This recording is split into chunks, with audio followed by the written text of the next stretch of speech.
Ya, Arsenal ngalahin MU babak pertama baru selesai 1-1. Eman banget. Soalnya Arsenal jujur aja mendominasi. Sebenarnya 30 menit pertama pressingnya MU nggak banyak yang dapat, nggak banyak yang efektif. Mungkin 25 menit pertama sih. Soalnya setelah kejadian golnya Mbeumo, Arsenal mulai banyak passingnya nggak nyampe. Akhirnya banyak kelepasan, turnover, jadi makin banyak counter MU-nya. Soalnya attempt chance-nya MU datang waktu 30 menit ke atas kayaknya. Setelah golnya Mbeumo itu. Menurutku itu tadi salahnya jujur aja Saliba sih. Saliba pertama kelamaan buat cari passing. Akhirnya pindah ke kanan. Terus sama kalau nggak salah Zubimendi kayak dibalikan lagi ke Saliba.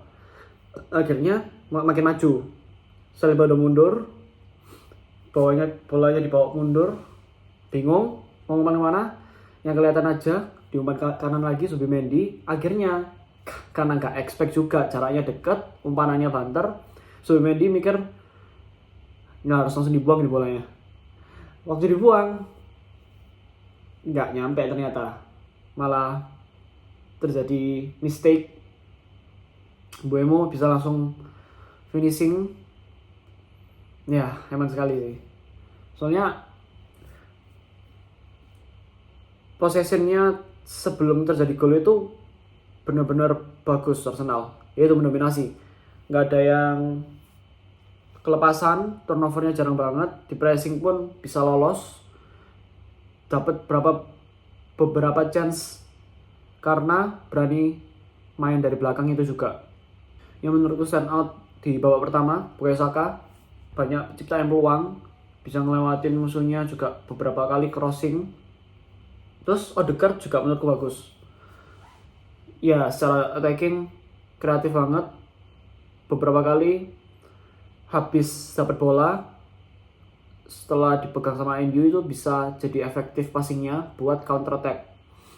Dan gol pertama itu juga menurutku kontribusi kedua pemain yaitu Saka sama Odegaard. Timber tadi harusnya aku rasanya Timber sih dapat ya dari replaynya. Tapi kayaknya sih dikasih on goalnya Martinez ya. Dikasih on goalnya Martinez. Terus menurutku defense-nya tadi yang kurang itu dari Saliba sih, kayak gak konsen sih jujur aja. Beberapa kali aku lihat tadi kayak ada satu momen juga buat umpan terupas itu nggak diambil sama Saliba tapi dilepas. Akhirnya Bruno Fernandes kalau nggak salah bisa nge-shoot. Untungnya Saliba recover, disentuh dikit bolanya. Akhirnya waktu ditembak sama Bruno Fernandes, bolanya nggak sesuai sama ekspektasinya, akhirnya keluar. Terus ya itu kesalahan golnya yang tadi yang bikin golnya Mbeumo itu menurut dari Saliba triggernya. Yang disorot membuat kesalahan adalah Zubimendi. Emang nggak salah sih, emang salahnya Zubimendi. Tapi secara nggak langsung kesalahan Zubimendi dikontribusi sama Saliba. Karena jelek banget sih itu pilihan passingnya. Kenapa nggak dibuang aja ke depan kalau misalnya terlalu ke pressure ya gitu ya. Tapi ya kelihatan gamenya sangat open banget. Karena MU emang lebih pressing. Tapi moga aja babak kedua harusnya bisa dibawa dominasinya karena menurutku efektif semua pemain depannya. Ya setidaknya yang kurang sih strikernya sih, Jesus sih. Tapi sayapnya bagus semua. Leandro Trossard sama Saka bisa membantu penyerangan, bikin chance juga dan peluang. Ya tinggal efektif aja di depan gol. Kita lihat nanti babak kedua. Corner FC menit dapat 3, masih bisa. Gol satu lagi. Come on Arsenal. Arsenal kalah. Skor 2-3 sesuai prediksi, tapi salah tim yang harusnya skor 3. Babak kedua gol diawali oleh MU. Golnya dari Dorgu kalau nggak salah nomor 2. Gol spektakuler juga dari tengah. Dapat gol, kena tiang, terus masuk ke gawang. Kena bagian bawahnya tiang sih, makanya bisa masuk. Terus ini awal banget, awal dari babak kedua. Akhirnya momentumnya ada deh MU untuk waktu yang cukup lama juga sih. Terus Arsenal bener-bener kayak gak bisa megang bola sih di babak kedua. Soalnya posisinya banyak di MU. Setelah gol pun Arsenal gak bisa bikin peluang yang banyak juga di lapangan di kotak penaltinya MU. Gak banyak chance. Passingnya sih setelah gol kayak gak konsen sih. Mulai dari gol paling pertama itu kayak konsentrasinya seluruh tim Arsenal itu ngedrop. Akhirnya banyak passing yang nggak masuk, banyak passing yang kelepasan, jadi turnover buat MU counter. Banyak umpan-umpan yang nggak lancar lah anggapannya. Akhirnya banyak bikin momen buat MU untuk counter attack. Nggak tahu, sejak gol pertamanya konsentrasinya kayak ngedrop, atau entah emosinya atau apa, kayak akhirnya nggak pressing biasa aja nggak lancar. Ya itu dibantu juga sama pressingnya MU yang cukup agresif. Akhirnya bisa dapat beberapa peluang buat nge-pressing defense-nya Arsenal sama midfield-nya. Akhirnya Arsenal nggak mendominasi sama sekali di babak kedua. Itu pun juga kalau aku lihat dari statistiknya, MU tadi kalau nggak salah shot on target cuma 3 dan semuanya gol. Jadi chance peluangnya ada, tapi buat attempt on targetnya nggak sebanyak itu. Ya masih imbang sama Arsenal lah. Tapi yang on target, shot on targetnya yang ngarah ke gawang 3 itu gol semua. Dari menit sekitar 60-an sampai 80-an itu nggak banyak kejadian apa-apa. Arsenal build up dari belakang nggak kuat buat jebol defense-nya. Terus MU beberapa kali dapat counter kayaknya, tapi kelihatan ngerem sih. Akhirnya main defense. Ya wajar sih, pasti time wasting lah. Soalnya udah unggul, ngapain dikejar terus. Terus akhirnya menit 80-an corner Arsenal dapat gol dari corner dari Mikel Merino, ngegolin, bola jatuh terus habis itu ditendang. Itu udah kelihatan ya setidaknya ada secerca harapan. Tapi setelah kick off dari gol kedua itu kelihatan nggak ngebet juga sih Arsenal pemainnya. Akhirnya di pressing, dapat lagi momennya, midfieldnya nggak nge-track ke belakang kayaknya aku ngomong, langsung di pressing itu dari kick off.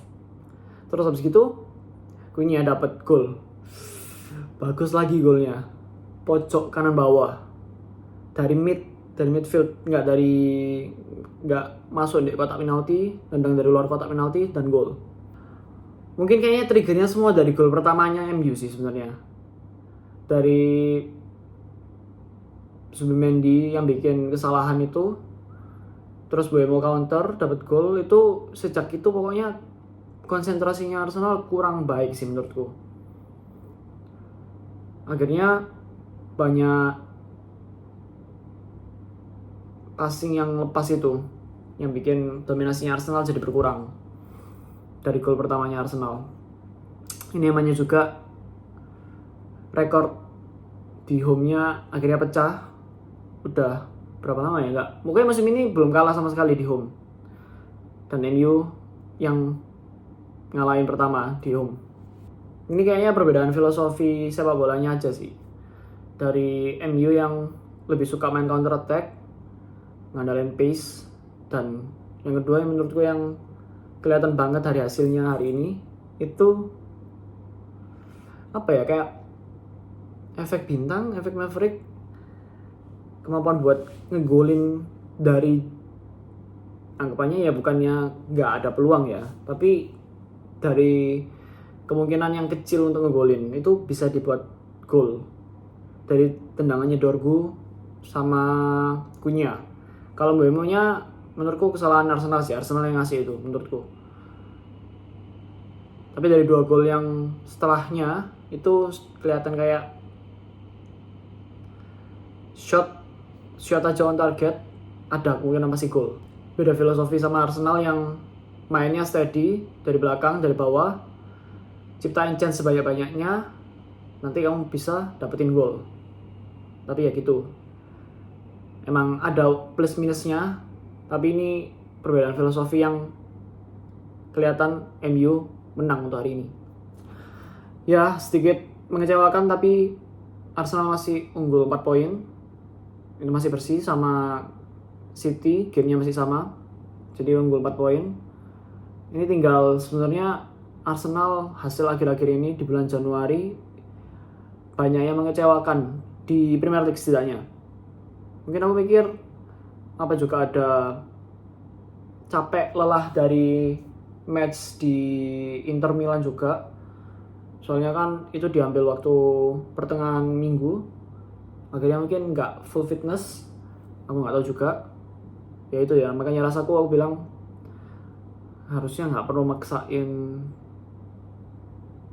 buat menang di Champions League sih. Tapi emang ada keunggulannya juga. Sebenarnya kalau dilihat dari posisinya sih, kalau kita benar-benar ya coba secara objektif melihat keadaannya Arsenal sekarang di Champions League, karena karena posisi ke-1 ada advantage-nya.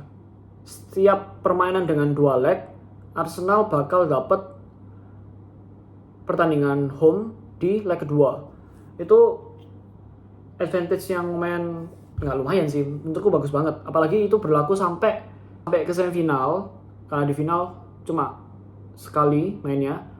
Sampai semifinal 2 leg, dan itu Arsenal selalu dapat pertandingan home-nya di leg kedua. Itu menurutku bagus untuk advantage-nya, untuk mentalitasnya juga lah. Kalau misalnya ada ya amit-amit kalau misalnya kalah di leg pertama kan kemungkinan comeback-nya lebih kuat kalau misalnya di home. Dan di Premier League jarak poinnya masih 4, dan emang Januari itu selalu apa ya kalau dibilang ya, hektik sih. Sebenarnya hektik banget di Januari. Banyak pertandingan, nggak banyak istirahat. Terus ini ketepaan Arsenal juga karena pertandingan away yang menurutku lumayan banyak dibandingkan sama bulan-bulan sebelumnya. Ini udah kayaknya pertandingan away-nya itu 3 kali sebelum pertandingan ke Manchester United ini di home. Akhirnya mungkin ya pasti lebih capek sih menurutku. Tapi nggak masalah, menurutku masih bisa pertahanin posisi pertama selama. Nah ini pertanyaannya, bisa nggak bangkit dari keterpurukan ini setelah ngelawan MU? Susah sih, soalnya kalahnya di Emirates, di anggapannya ya di bentengnya sendiri yang rekornya bagus banget sebenarnya, tapi akhirnya pecah telur waktu ngelawan MU ini. Ya semoga bisa recover. Menurutku pemainnya yang secara overall sih Arsenal rata ya sebenarnya ya. Yang kelihatan bagus sebenarnya di babak pertama sebelum golnya Mbeumo itu Bukayo Saka sama Odegaard. Tapi kelihatan kalau permainannya MU yang sangat neken itu nggak cocok buat Odegaard. Ya nggak juga sih. Tapi diganti sama Mikel Merino buat nyari tingginya biar bisa dapetin gol dari set piece, dan akhirnya emang dapet. Tapi defense-nya nggak mumpuni, nggak kuat ngelawan penyerangnya MU yang emang aku udah bilang kualitasnya bagus banget. Mungkin yang sangat disayangkan itu gol pertamanya yang menurutku trigger banget itu diciptain karena kesalahannya pemainnya Arsenal sendiri sih, bukan karena pure ya ada kontribusi sedikit dari MU karena pressing, tapi menurutku bisa dicegah. Dan setelah itu gamenya benar-benar menurutku dikendalikan sama MU. Sekian dulu, semoga Arsenal selanjutnya masih bisa menang. Next match Arsenal di Champions League harusnya bisa istirahat lah.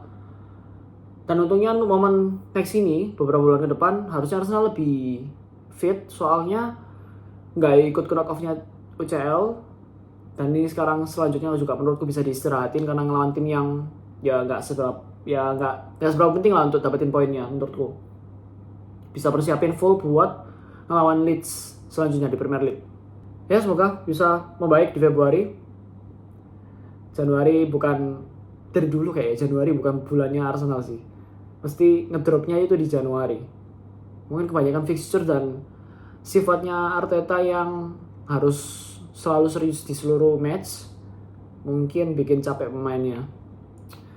Oke, semoga bisa recover. Kalau misalnya lanjut terus kayak gini, bahaya juga buat mentalnya pemainnya.